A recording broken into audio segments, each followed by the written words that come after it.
justement, vous parliez de voyage, eh bien, on va voyager avec Patrice. Oui, on va aller dans une petite île lointaine, Taïwan. Alors vite la carte pour savoir où c'est au large de la Chine, à 120 km du continent. Et la Croix nous apprend qu'au large donc, de la Chine populaire, Taïwan offre un paysage politique et culturel propice à la création. Dans cette île, pas de censure, on est quand même à 120 km de la Chine. Ouais. Nous sommes alignés sur les standards internationaux. Notre bien le plus précieux est la liberté, dit-on sur place. Et dans cet espace de liberté, et c'est pour ça que je vous en parle, la France joue un rôle majeur. 200 titres de livres français sont traduits chaque année. Et après le japonais, eh bien, il faut savoir que le français est la deuxième langue vivante la plus enseignée à Taïwan. Alors, il existe un site sur place qui permet de se faire livrer un livre à toute heure du jour et de la nuit, à l'épicerie, en bas de la maison. Et alors que 23 millions de Taïwanais sont suréquipés en smartphone, en ordi, en tablette, en tout ce que vous voulez, que le Wi-Fi est partout, que ça coûte des queues de cerises, eh bien, le livre numérique sur place n'a jamais percé. Il ne constitue que 2% du chiffre d'affaires du plus grand éditeur de Taïwan. Voilà, c'est passionnant, c'est un reportage. C'est Et à le lire livre vrai, papier, lui, La continue. Croix, ce matin, oui, le livre papier fonctionne très bien. Dans Libération, découverte ou redécouverte pour certains d'un peintre suisse, Thomas Huber. Alors, il est ici question de peinture conceptuelle. Thomas Huber, oui, ouais. il bénéficie de pas mal d'accrochages en ce moment, notamment à Rennes, au Musée des Beaux-Arts, à Nantes, à la Hab Galerie, ou encore à Paris, au Centre culturel suisse. Alors, c'est un peintre qui est né à Zurich en 1955, qui est établi à Berlin. Et si je vous en parle, c'est parce qu'il parle de sa peinture de manière amusante. Il dit peindre, c'est comme creuser.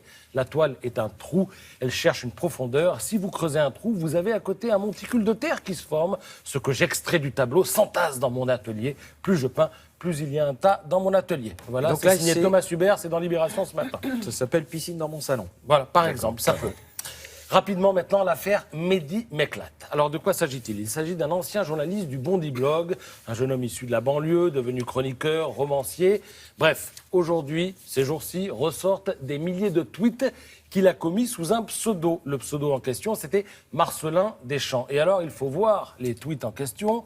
Le dénommé Mehdi Meklat s'éclatait sans complexe en tweetant des appels au meurtre, celui de Charlie avant le massacre, par exemple. Il écrivait aussi, par exemple, « Faites entrer Hitler pour tuer les Juifs »,« Sarkozy égale la synagogue, égale les Juifs, égale Shalom, égale oui mon fils, l'argent », etc., etc.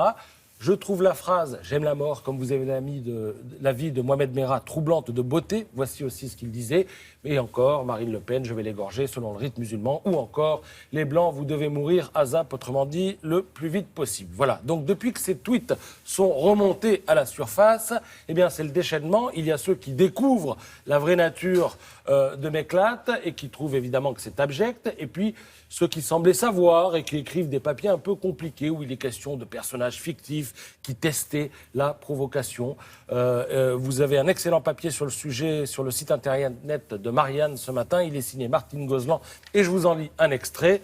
Elle dénonce la passivité, le déni, la volonté de réécrire le réel, fût-il abominable, d'une patte mouillée, peureuse, grelottante. Pensez le bel enfant des banlieues, sanctifié par toute la médiaticosphère des béni-oui-oui. Ce trublion chic et choc ne peut être qu'innocent.